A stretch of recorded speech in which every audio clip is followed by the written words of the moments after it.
Halo para guys kalian, kita kembali lagi di World Kakao. Kali ini kita akan kembali melanjutkan alur cerita Donghua Swallowed Start, teman-teman. Sebelum masuk ke jalur ceritanya, kita akan melihat rekapan dari episode sebelumnya dulu nih, dimana kita sudah diperlihatkan dengan Luo Feng Hong dan Lei Shen yang pergi dari bumi dan kemudian meningkatkan garis keturunan mereka bertiga dengan ramuan evolusi garis keturunan yang diberikan oleh perusahaan alam semesta virtual, karena Luo Feng dan lainnya sudah menjadi anggota eksternal perusahaan tersebut. Dibantu oleh Augu dan Tienan, kelimanya pada akhirnya tiba di sebuah planet tempat di mana mereka akan menjalankan ujian penilaian di dalam dunia Guntur, yang merupakan dunia buatan sosok yang sudah mencapai level penguasa sektor. Ujian ini juga akan sangat berbahaya bagi setiap pejuang yang mengikutinya. Lalu, bagaimanakah perjalanan Luo Feng dan teman-teman untuk bisa menyelesaikan ujian tersebut? Untuk mengetahuinya, daripada semakin dibuat penasaran, maka tanpa berlama-lama lagi, kita akan langsung saja masuk ke jalur ceritanya.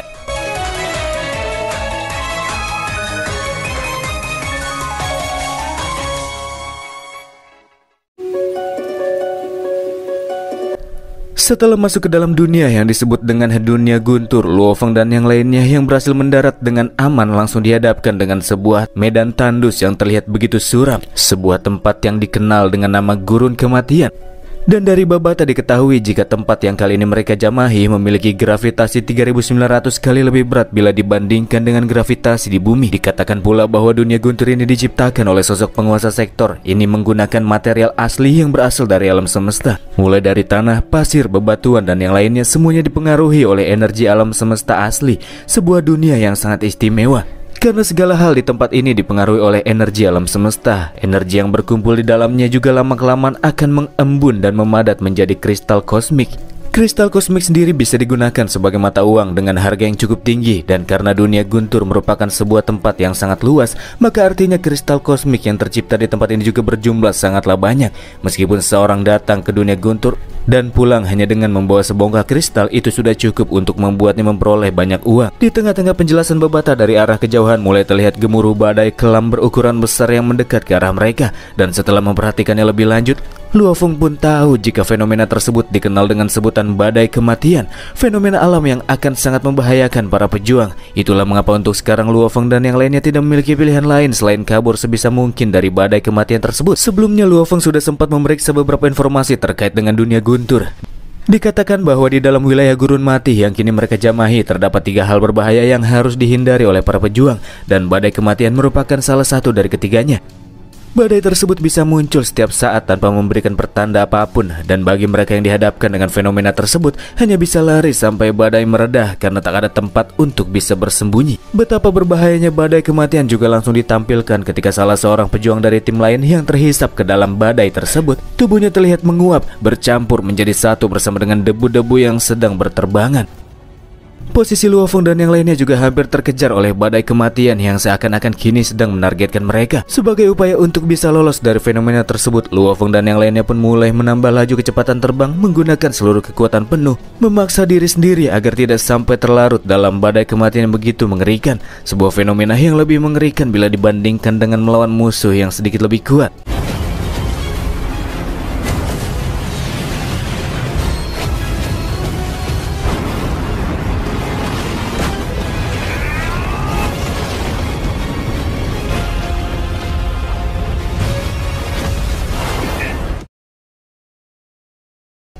Setelah mati-matian berusaha, akhirnya Luo Feng dan yang lainnya berhasil meloloskan diri dari badai kematian yang telah lenyap dari pandangan. Keberadaan badai kematian membuat Lei Shen merasa merinding setelah merasakan sebesar apa kengeriannya. Posisi mereka sendiri saat ini sedang berada di area persimpangan pegunungan dan gurun kematian. Tak jauh dari sana sekitar 1,6 km terdapat sebuah danau yang bernama Danau Yaoyu yang akan menjadi tujuan mereka untuk selanjutnya. Sebab di tempat tersebutlah mereka bisa menemukan badak besi bercula 1 yang materialnya sangat diperlukan untuk bisa menuntaskan ujian penilaian di tempat ini. Luo Feng dan timnya pun setuju akan segera pergi ke Danau Yaoyu setelah beristirahat sebentar. Hingga akhirnya tim Luo Feng pun tiba di sekitar area danau. Sebelum memulai aksinya, Luo Feng meminta kepada seluruh anggota tim untuk tetap berhati-hati, sebab Danau Yaoyu ini merupakan tempat tinggal para bis ganas yang memiliki kecerdasan rendah akan tetap memiliki kekuatan yang besar. Sama halnya dengan badak besi cula 1 yang menjadi target sasaran juga merupakan bis yang cukup mengerikan. Itulah mengapa Luo Feng meminta semua anggotanya untuk tetap waspada. Tak lama setelahnya gerombolan badak besi pun menempatkan dirinya dan diketahui rata-rata dari para beast tersebut sudah berada di level bintang tingkat ke-9. Dengan tingkat setinggi itu jelas Luo Feng dan yang lainnya akan cukup dibuat kesulitan. Pertarungan yang terjadi mungkin akan terlalu memakan banyak waktu. Tapi di saat yang sama Luo Feng menyampaikan jika mereka tidak harus bertarung untuk sekarang, sebab detektor miliknya merasakan adanya tim kuat yang datang dan mendekat. Dan jelas tim tersebut juga pasti menargetkan badak besi bercula 1. Maka dari itulah untuk selanjutnya Luo Feng dan yang lainnya hanya akan menonton jalannya pertarungan yang terjadi dari arah kejauhan. Setelah beberapa saat kemudian akhirnya tim kuat yang dimaksudkan pun tiba di sana. Mereka adalah 9 pejuang yang menggunakan armor berwarna emas serta 1 orang yang menjadi bos dari tim tersebut. Dia merupakan seorang wanita yang terlihat tanpa basa-basi langsung menurunkan seluruh anggotanya membabat para badak bercula 1. Luo Feng cukup terpukau ketika bisa melihat pertarungan dari tim yang sangat kuat. Tim tersebut memiliki 9 pejuang level bintang tingkat 9 dan 1 orang pejuang bintang tingkat kedua sebagai bosnya. Mereka Luo Feng anggap sangat kuat karena berani menyerang lawan secara langsung dan bisa mendominasi lawan dengan mudah. Di tengah-tengah pertarungan, Babata juga menjelaskan kepada Luo Feng jika tim yang satu ini menggunakan seragam tempur unik milik Kekaisaran Black Dragon Mountain, sedangkan gadis level bintang tingkat 2 yang tengah memantau jalannya pertarungan memiliki garis keturunan dari klan Wuhui. Itu merupakan garis keturunan unik yang terdapat di dalam keluarga Kekaisaran Black Dragon Mountain, yang menunjukkan apabila gadis tersebut berasal dari keluarga kekaisaran yang jelas memiliki latar belakang tidak biasa. Setelah menumbangkan para badak besi bercula 1 di tempat tersebut dan mendapatkan material yang mereka butuhkan, tanpa berlama-lama tim kuat tersebut pun langsung kembali melakukan pergerakan dan beranjak dari TKP.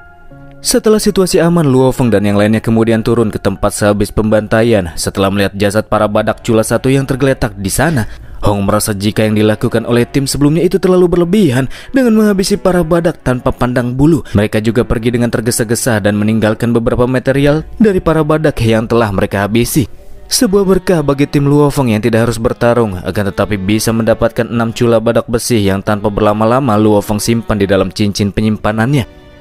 Akan tetapi di saat yang sama Babata memberikan laporan dari suatu permasalahan yang muncul karena 12 km dari tempat mereka terdapat tim lain yang mendekat dengan kecepatan tinggi, dan kemungkinan besar tim tersebut bermaksud untuk mencegat Luo Feng pergi dari sana dan melakukan penjarahan. Tim yang dimaksudkan oleh Babata diisi oleh 7 pejuang level bintang tingkat 9, 1 pejuang bintang tingkat 2, dan 1 bintang tingkat ketiga. Mereka merupakan tim kuat yang akan cukup sulit untuk bisa ditangani menurut Bang MC. Daripada melakukan pertarungan yang sama sekali tidak membawa keuntungan, maka pergi adalah pilihan terbaik untuk sekarang. Bersama dengan timnya, Luo Feng pun pergi meninggalkan area danau. Musuh yang semakin mendekat kemudian mengirimkan 5 orang pejuang yang membentuk formasi tempur pisau tajam, dan kelima orang tersebut mulai meningkatkan kecepatan untuk bisa mengejar tim Luo Feng yang sudah tidak terlalu jauh dari jarak mereka sekarang. Dan iya, pada akhirnya setelah berhasil melewati Luo Feng dan yang lainnya, musuh yang berada di area depan mencegat tim jagoan dan kemudian melepaskan sebuah tinju keras untuk menghempaskan mereka ke arah permukaan. Dan dengan demikian maka Luo Feng dan yang lainnya tak akan bisa menghindari pertarungan melawan tim musuh yang sudah menargetkan mereka sejak lama.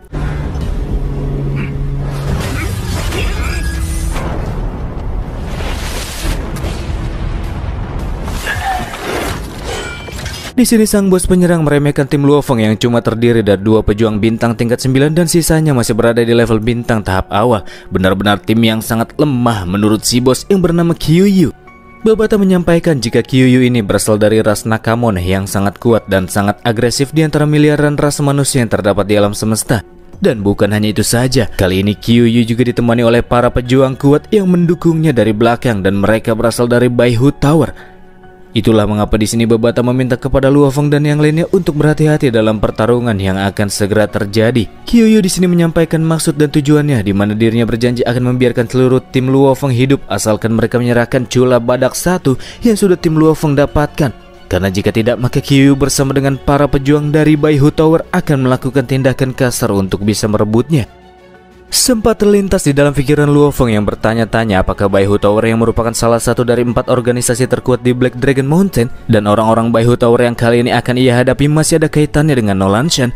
Tapi daripada memikirkan hal yang belum pasti, mending balik ke masalah saat ini deh. Sesuai dengan permintaan lawan, di sini Luo Feng akan memberikan sebuah cula badak besi yang kemudian ia lemparkan menjatuhkannya ke tanah begitu saja sambil menyuruh Kyuyu untuk mengambilnya sendiri. Di sini lawan merasa sedang dipermainkan karena Luo Feng hanya menyerahkan 1 cula saja. Luo Feng pun berkata kalau cuma itu saja yang bisa ia berikan dan jika tidak mau maka Luo Feng akan mengambilnya kembali. Kyu yang merasa semakin dipermainkan mulai merasa jengkel. Bersama dengan itu cabai-cabean yang terus menempel dengan dirinya juga meminta kepada Kyu untuk langsung saja membunuh Luo Feng dan yang lainnya, karena mereka baru saja meremehkan Kyu. Dan ya, tentu saja situasi yang sudah memanas membuat pertarungan di antara kedua belah pihak takkan lagi bisa dihindari. Sebelum dimulainya baku hantam melalui telepati, Luo Feng berbicara kepada setiap anggotanya jika dalam pertarungan kali ini mereka akan menggunakan taktik yang sebelumnya sempat mereka buat sebelum masuk ke dalam dunia guntur, dan kemudian baku hantam pun terjadi.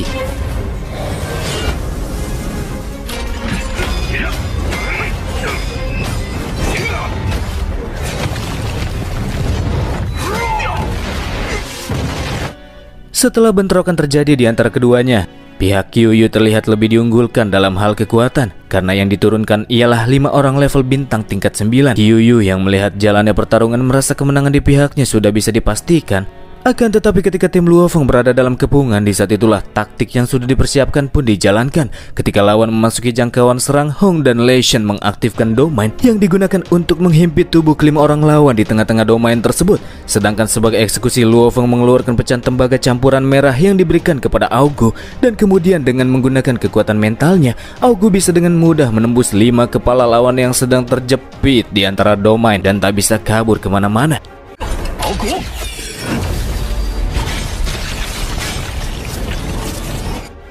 Setelah orang-orangnya dihabisi, Kyu mengutus 2 orang yang tersisa, sementara dia dan cabe-cabeannya akan kabur dari sana. Dan iya, seperti sebelumnya, tubuh 2 orang lawan bisa dengan mudah ditembus oleh serangan lesatan pecahan tembaga merah campuran. Di sisi lain, Kyu dan wanitanya juga tak dibiarkan pergi oleh Tiannan yang berhasil mengejar. Dalam situasi tersebut, agar bisa melarikan diri, Kyu mengalihkan perhatian Tiannan dengan melemparkan wanitanya sendiri yang kemudian harus terbunuh. Sementara Kyu sendiri berhasil kabur. Luo Feng juga meminta Tiannan agar tidak perlu mengejar lawan yang berhasil kabur, karena yang lainnya masih belum bisa mengikuti kecepatan gerak Tiannan yang begitu wush-wush. Karena tempat ini cukup berbahaya, mereka juga tidak boleh sampai terpisah satu sama lain.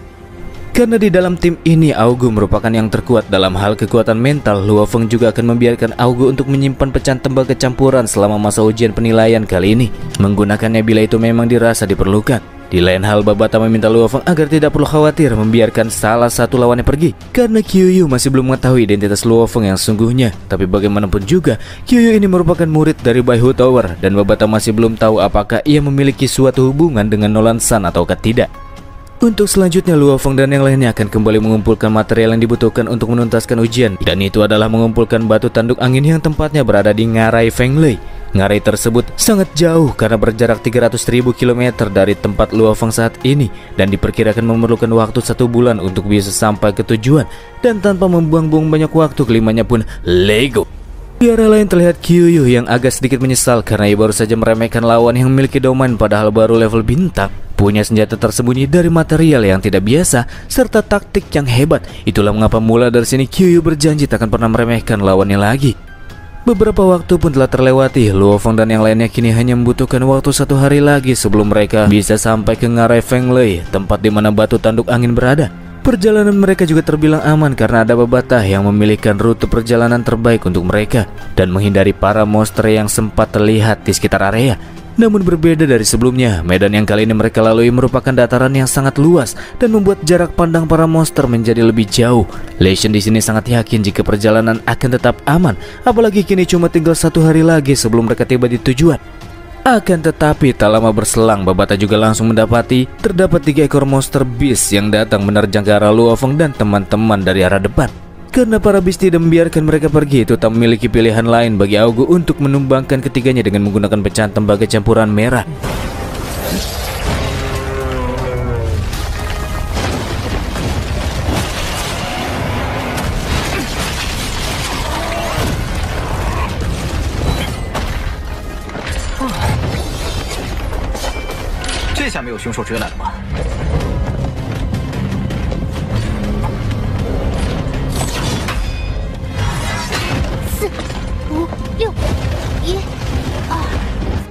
Namun nyatanya itu hanyalah awal dari sebuah pertarungan mengerikan, karena tak lama setelahnya kembali bermunculan ratusan monster dalam jumlah besar melindungi tim dengan menggunakan domain. Memang itu cukup bekerja, tapi sepertinya Hong tidak bisa bertahan lama lagi. Di dataran yang sangat luas ini, jika Luo Feng dan timnya kabur melewati jalur udara, maka apa yang mereka lakukan hanya akan kembali memancing datangnya para monster lain untuk datang ke sana. Itulah mengapa di sini Luo Feng tidak akan melakukan pertarungan, melainkan menerobos area secara paksa. Setelah domain Hong dideaktivasi, telesatkanlah ke arah depan tembaga Red Mix dan Heaven Forbid Shuttle yang bertugas untuk membuka jalan.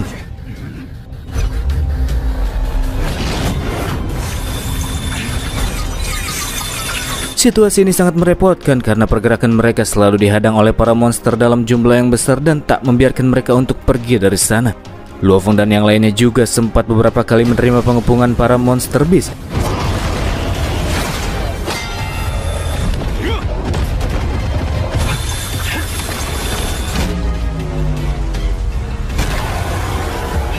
Sampai pada akhirnya ia menggunakan 3 manusia silver yang memiliki pertahanan kuat, menggunakan tubuh mereka yang bisa berubah bentuk untuk membuka jalan.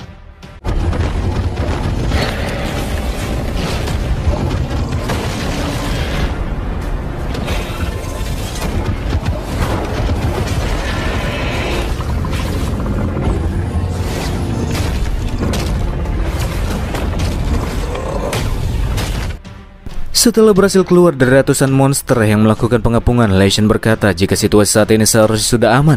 Padahal ketika Lei Shen mengatakan semuanya akan aman, yang terjadi malah justru sebaliknya, kata Luo Feng. Dan ternyata benar saja, di tengah-tengah perjalanan muncul kilatan guntur emas dari langit yang tertargetkan ke arah Luo Feng. Lei Shen yang menyadari serangan cepat tersebut mendorong tubuh Luo Feng, dan dialah yang akan menahan serangan kuat yang datang secara tiba-tiba ini. Serangan kilat guntur emas tersebut ternyata berasal dari seekor monster yang disebut sebagai elang guntur, yang dengan kekuatannya di sini berhasil menghempaskan Lei Shen dalam adu bentrok kekuatan. Meskipun sama-sama memiliki atribut petir, akan tetapi kekuatan guntur dan kilat elang tersebut masih lebih mendominasi dari Lei Shen, sehingga kekuatan pria botak tersebut bisa dengan mudah ditiadakan dan sama sekali tidak bisa menghasilkan damage apapun. Makhluk tersebut memiliki tubuh yang terbungkus oleh guntur dan kilat unik dari dunia guntur, sehingga memiliki pertahanan yang sangat kuat. Orang biasa yang terkena kilat guntur elang yang satu ini dikatakan takkan bisa bertahan. Lalu, apakah Luo Feng dan yang lainnya bisa bertahan?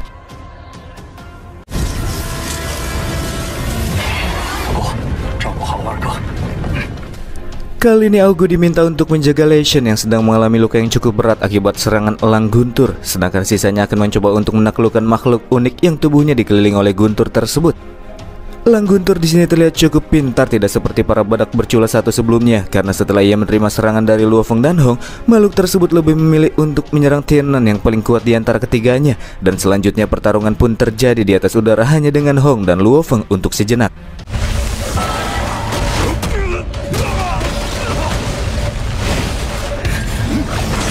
Pergerakan set elang guntur juga tidak bisa diikuti oleh mata keduanya. Namun itu berlangsung hanya sebentar, karena tak berselang lama Tianan pun kembali masuk ke dalam pertarungan. Tapi tetap saja mengalahkan makhluk tersebut masih sangat sulit, karena selain memiliki pergerakan yang super cepat, kekuatannya juga tidak bisa dianggap remeh.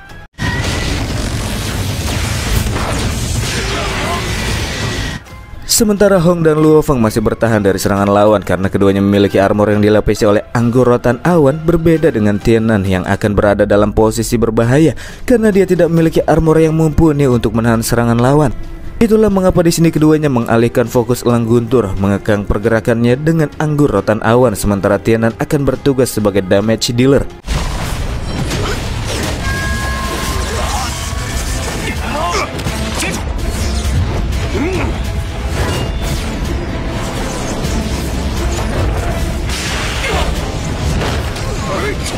Mencoba melakukan serangan kerjasama. Di sini Hong membentuk sebuah domain di atas langit bermaksud untuk memasukkan elang guntur ke dalamnya, dibantu dengan anggorotan awan serta mode board dari Heaven Forbid Shuttle Luo Feng. Namun sayang sekali, sebelum makhluk tersebut bisa terjebak masuk ke dalamnya, elang guntur yang mengamuk melepaskan kekuatan kilat kuningnya kepada Luo Feng dan Hong dan Tianan, mendorong mereka secara paksa menuju ke permukaan tanah.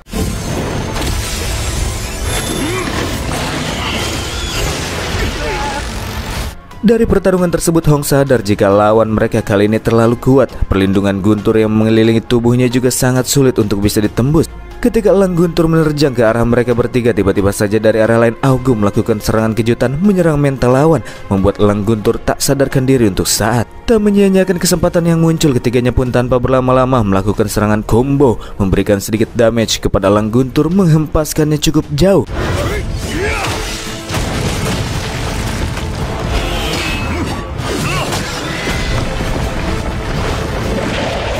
Dan tentu saja serangan seperti itu masih belum bisa sepenuhnya menumbangkan makhluk sekaliber elang guntur yang tak lama kemudian kembali bangkit. Bersama dengan itu, Babata meminta semuanya untuk berhenti saja menyerang musuh yang satu ini, sebab elang guntur merupakan beast yang berada di puncak rantai makanan area gurun kematian. Ia memiliki serangan serta pertahanan kuat level tinggi yang tidak bisa ditembus oleh Luo Feng dan kawan-kawan dengan menggunakan cara biasa. Ia juga memiliki tingkat kesabaran yang tinggi ketika berburu. Setelah mengunci target yang dianggap sebagai mangsa, elang guntur bisa berdiam diri sampai beberapa bulan lamanya hanya untuk memastikan jika ia bisa benar-benar mendapatkan sang target. Luo Feng di sini bertanya apakah yang membuat celah dalam pertarungan sebelumnya ialah Augu dengan kekuatan mentalnya, dan Augu pun membenarkannya. Meskipun masih belum membuat makhluk tersebut tumbang, akan tetapi Lei Shen merasa sedikit puas karena timnya sudah berhasil membuat elang guntur sedikit menderita, sama seperti apa yang ia rasakan saat itu. Pertarungan melawan elang guntur sepertinya tidak bisa dilanjutkan untuk saat ini karena sebelumnya Augu melakukan serangan kejutan dan sekarang lawan sudah bersikap waspada, yang artinya serangan mental Augu takkan mungkin bekerja untuk yang kedua kalinya. Menurut Hong, posisi mereka juga cukup berbahaya sekarang karena jika penjagaan mereka mengendur sedikit saja, maka elang guntur akan langsung memanfaatkan momen untuk melakukan serangan. Hal inilah yang semakin meyakinkan tim Luo Feng jika mereka sekarang harus mundur terlebih dahulu. Iya, tanpa berlama-lama mereka pun beranjak pergi ke arah lain menjauhi elang guntur yang terlihat mencoba untuk mengejar. Sampai pada akhirnya mereka pun berhasil escape dan masuk ke dalam sebuah gua yang terdapat di area gurun.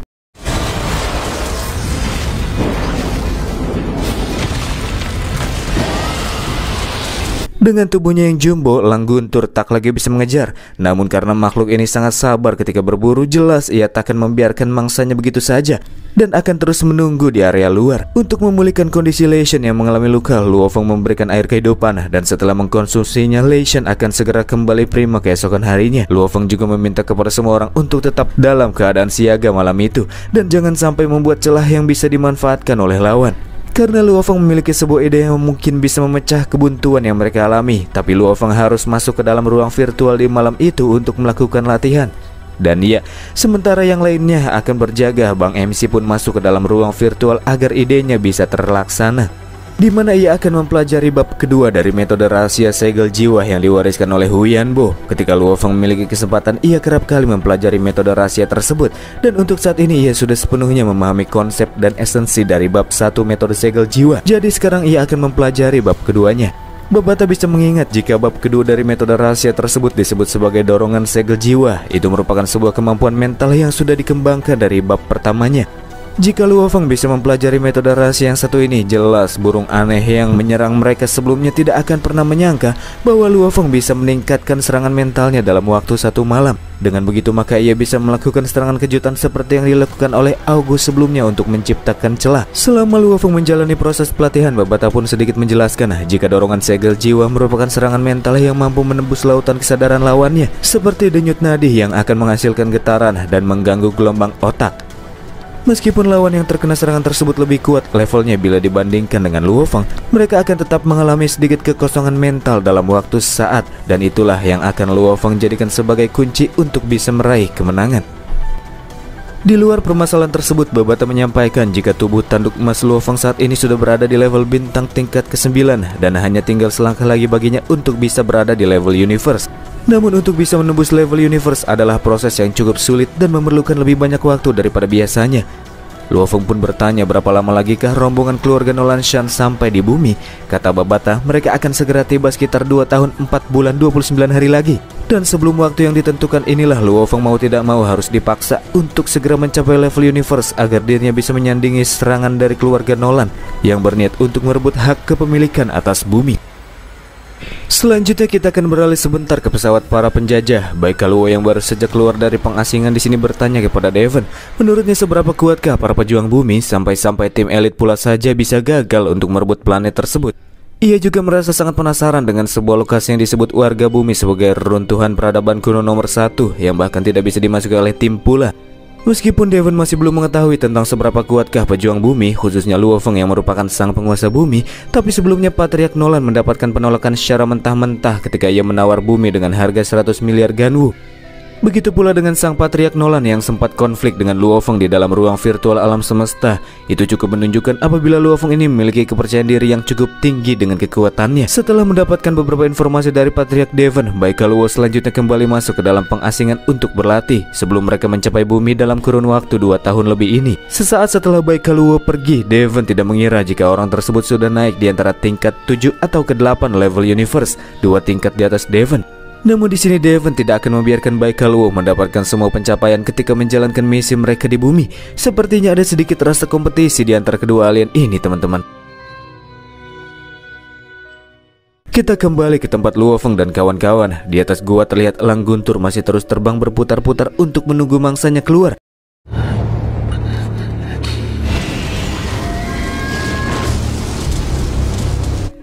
Hingga akhirnya proses pelatihan Luo Feng pun selesai tepat ketika matahari sudah kembali bersinar. Tapi kayaknya ini bukan matahari deh, kan beda tata surya. Kita sebut saja bintang yang bersinar. Luka yang diterima oleh Lei Shen sebelumnya kini juga sudah hampir pulih. Jadi rencana serangan balik yang akan dilancarkan oleh tim Luo Feng akan segera dimulai. Tepat ketika mereka berlima keluar dari dalam gua, elang guntur kini berada di atas langit pun langsung memfokuskan pandangan ke arah mangsa yang sudah lama ia nanti-nantikan.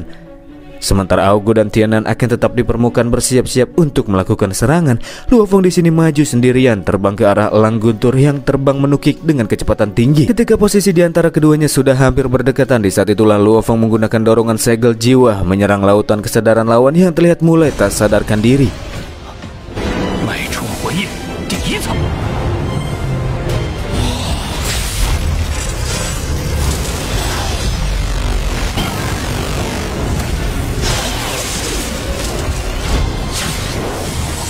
Menerima aba-aba dari Luo Feng, Tianan dan Augo pun mulai melakukan serangan. Di sini Augo menggunakan pecahan tembaga merah untuk melukai sayap kanan elang guntur yang terlihat terbang dengan sangat kacau. Diikuti dengan Tianan yang melepaskan beberapa tebasan ke bagian leher elang guntur.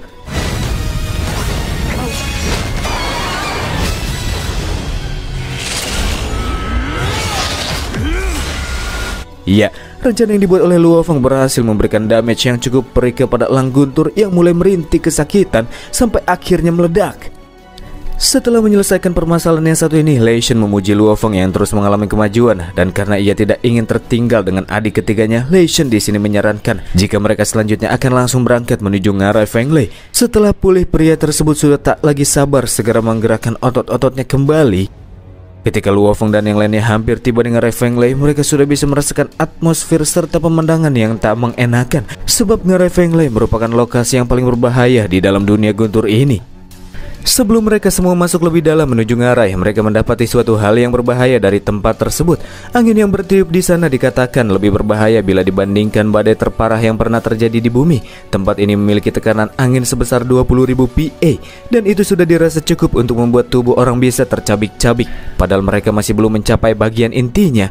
Hong khawatir bahkan sosok di level universe sekalipun akan kesulitan untuk bisa menerjang hembusan tekanan angin ketika mereka masuk lebih jauh ke dalam ngarai. Bersama dengan itu Babata pun muncul dan berkata, sebelum mereka menerjang tekanan angin tersebut, tim Luo Feng harus terlebih dahulu memikirkan cara untuk menangani tim lain yang juga sudah berada di sekitar sana. Setelah melihat hasil pemindahan Babata, Luo Feng tidak menyangka jika di tempat tersebut terdapat banyak sekali para pejuang yang sudah berkumpul di beberapa titik. Dijelaskanlah oleh Babata jika ngarai Feng Lei ini sudah diisi oleh 5 anggota teratas dari Kekaisaran Black Dragon Mountain. Mereka cenderung beroperasi secara berkelompok di daerah yang berbahaya, dan di sini Babata meminta tim Luo Feng agar mereka menyerang musuh yang terlihat sedang bergerak sendirian. Rombongan orang-orang dari Kekaisaran Black Dragon Mountain yang terdapat di sana jelas sudah melebihi jumlah yang dimiliki oleh tim dari organisasi lain. Mereka juga merupakan pejuang resmi yang bekerja di bawah Kekaisaran secara langsung. Kekuatan mereka dikatakan lebih tinggi bila dibandingkan dengan Baihu Tower ataupun organisasi terkuat lainnya, terutama sebuah tim yang bernama Ahli Bela Diri Kekaisaran.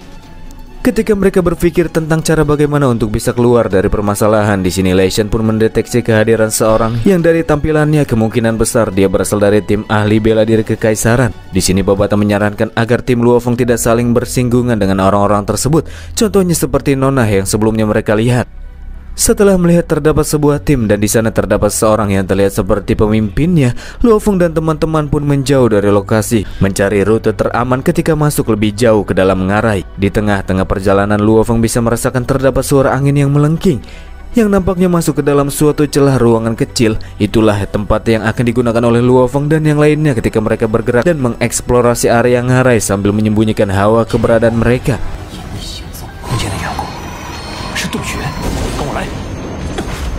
Di tempat lain, Ming Yu berkata jika batu tanduk angin merupakan sebuah material yang diperlukan jika seorang ingin menyelesaikan tahap ujian penilaian awal ini, dan mereka bisa mendapatkan material tersebut di ngarai Fenglei.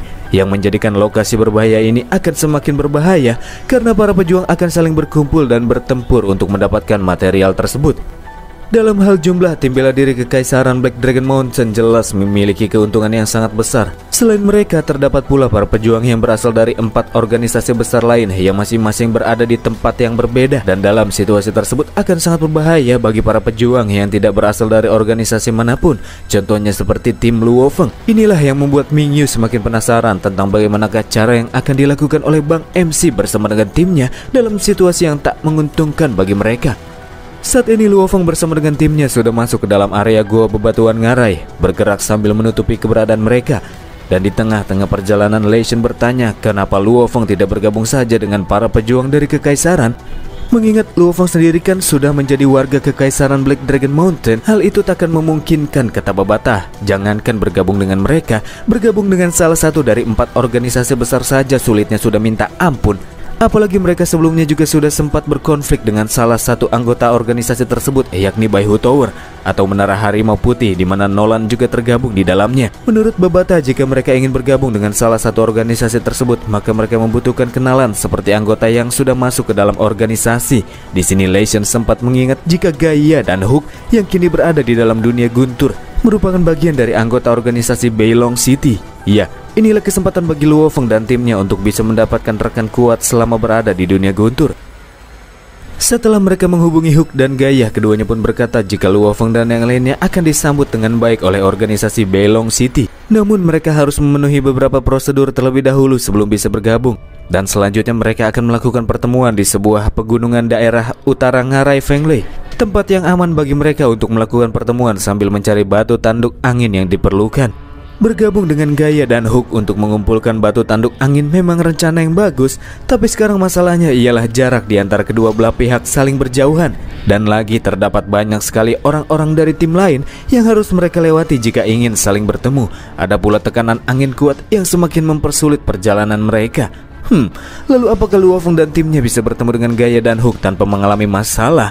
Untuk bisa mengetahuinya, kita harus menunggunya di minggu depan, teman-teman, karena ini merupakan akhir dari episode Donghua Soul Lodestar kali ini. Terima kasih buat kalian yang sudah menonton sampai akhir, dan seperti biasa, akhir kata dari saya, bye.